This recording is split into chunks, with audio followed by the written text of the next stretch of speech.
اقسم بالله يا مخربهم ইসরায়েলের একটা পারমাণবিক স্থাপনা ধ্বংস করে দিয়েছে ইরান। টাইমস অফ ইন্ডিয়াতে এমনটাই নিউজ এসেছে।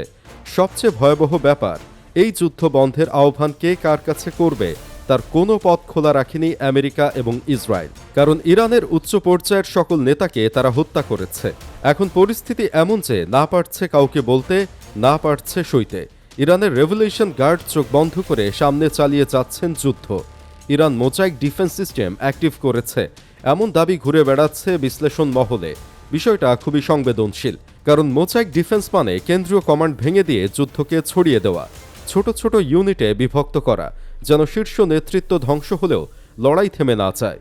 এই ধারণাটি ইরানের সামরিক কৌশলের সাথে বহু বছর ধরে যুক্ত, বিশেষ করে Islamic Revolutionary Guard Corps IRGC এর ভেতরে।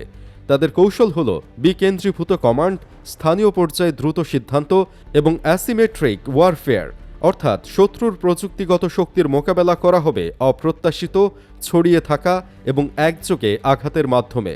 মোজাইক ডিফেন্স শব্দটি আসলে ইরানের সামরিক তত্ত্বে ব্যবহৃত একটি ধারণা, যেখানে দেশটিকে একটি বড় ছবির বদলে ছোট ছোট টুকরোতে ভাগ করে প্রতিরক্ষা গড়ে তোলা হয়। প্রতিটি অঞ্চল, প্রতিটি ইউনিট নিজস্বভাবে লড়াই চালাতে সক্ষম। কেন্দ্রীয় আদেশের অপেক্ষা না করে স্থানীয় কমান্ডাররা পরিস্থিতি অনুযায়ী সিদ্ধান্ত নিতে পারে। এর ফলে শত্রু যদি কমান্ড অ্যান্ড কন্ট্রোল সেন্টার ধ্বংসও করে, যুদ্ধ থামে না, বরং আরও বিশৃঙ্খল হয়ে ওঠে। ইরানের পররাষ্ট্রমন্ত্রী অতীতে আঞ্চলিক উত্তেজনা নিয়ে বলেছেন, কিছু পদক্ষেপ সরাসরি তেহরানের অনুমোদিত ছিল না। যদি সত্যি কোনো হামলা অজ্ঞাত জেনারেল নিজের সিদ্ধান্তে করে থাকে, তাহলে সেটি ইঙ্গিত দেয় কমান্ড স্ট্রাকচারের ভেতরে ঢিলে ঢালা নিয়ন্ত্রণ বা কৌশলগত স্বাধীনতার। তবে আন্তর্জাতিকভাবে এই ধরনের বক্তব্য অনেক সময় কূটনৈতিক দায় এড়ানোর অংশ হতে পারে। সবচেয়ে উদ্বেগের জায়গা এখানেই। যদি রাজনৈতিক নেতৃত্ব পুরোপুরি নিয়ন্ত্রণে না থাকে আর সামরিক জেনারেলরা নিজ নিজ মর্জি মাফিক আঘাত হানতে শুরু করে, তাহলে এসকেলেশন বা সংঘাতের মাত্রা হঠাৎ করেই বিস্ফোরিত হতে পারে। কারণ সামরিক হিসাব অনেক সময় কূটনৈতিক বাস্তবতার চেয়ে কঠোর হয়। আইআরজিসি ঐতিহাসিকভাবে কট্টর অবস্থানের জন্য পরিচিত। তারা শুধু একটি সামরিক বাহিনী নয়, অর্থনীতি, গোয়েন্দা, আঞ্চলিক প্রক্সি নেটওয়ার্ক, সবকিছুতে তাদের প্রভাব রয়েছে।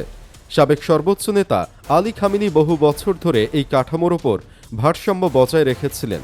একদিকে কঠোর বক্তব্য, অন্যদিকে হিসেবি সীমা। তিনি সরাসরি অনেক বড় সংঘর্ষে জড়ানো থেকে বিরত থেকেছেন বলে বিশ্লেষকরা মনে করেন। যদি সেই ভারসাম্যই নষ্ট হয় এবং কট্টরপন্থী সামরিক অংশ নির্ভর হয়ে যায়, তাহলে তারা হারানোর কিছু নেই মানসিকতা নিয়ে আঘাত হানতে পারে।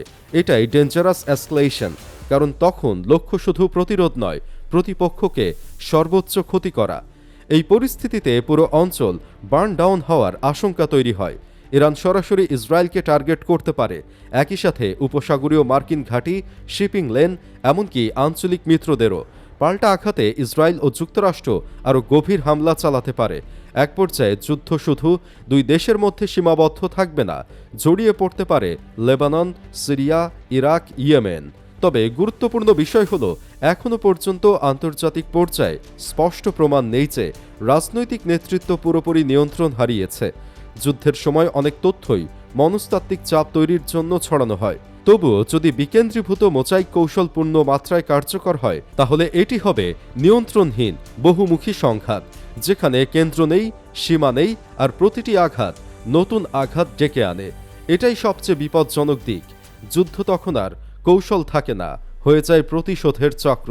আর সেই চক্রে ডুবে গেলে শুধু এক দেশ নয়, পুরো অঞ্চলই তলিয়ে যেতে পারে।